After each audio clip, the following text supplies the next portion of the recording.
Well, hi there. This is going to be a kind of a fun-filled video, I hope, because today we're going to talk about the 5 steps to finding purpose after a loss. Okay, because there's purpose in everything. I believe that. So, when you lose someone or something that we love, it does change us.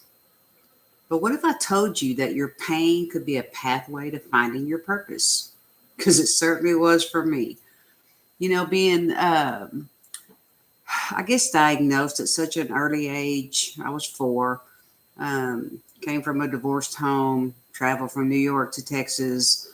Uh, I guess that's the first thing I want to kind of identify that my purpose is grief.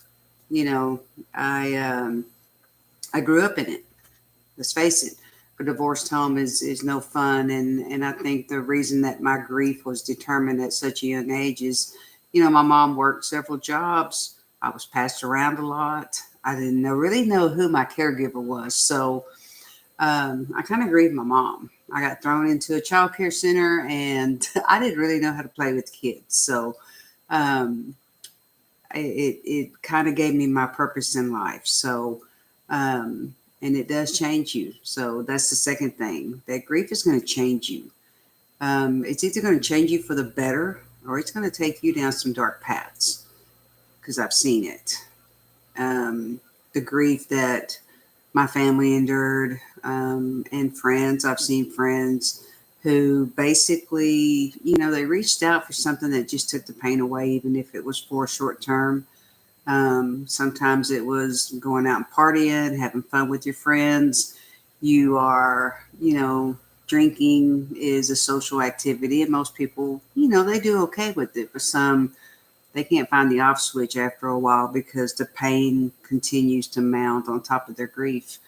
And now they're hooked. Okay. So an addiction can start from grief. You don't want to go there. So, when you are able to, accept that it's changed you and you can identify the wisdom and lessons that you gain from the experience of going through the grief process.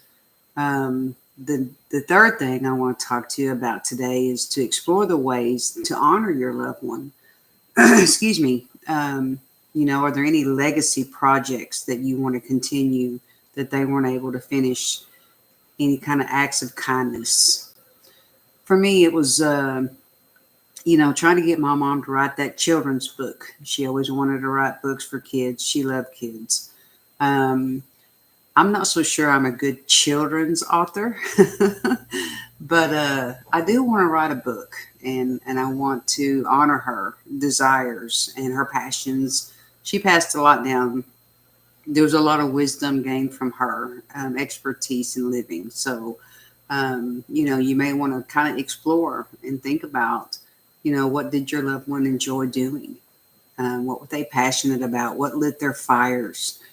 At the end of the day, what were they proud of? Is, I guess, is another thing. So you can find ways to continue and honor them. But I want you to also, the fourth thing I want you to remember is, to find a passion or a cause that brings meaning to your pain. Kind of mix those two together, if you will. That you have to do something that's good for your soul too. And for me, again, my passion is coming alongside people who are looking for a better way.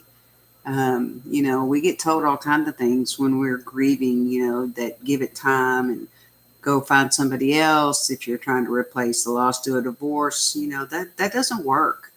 You can't replace a pet, really. Look at your favorite pet throughout your childhood. Have you ever had another dog like that or a cat like that? Probably not.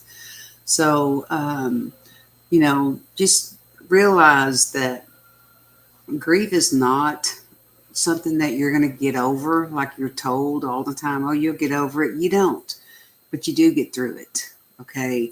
So the fifth and final thing I want to talk to you about today is just take small steps and find that purpose driven life that is out there. And what I mean by this is you got to sit down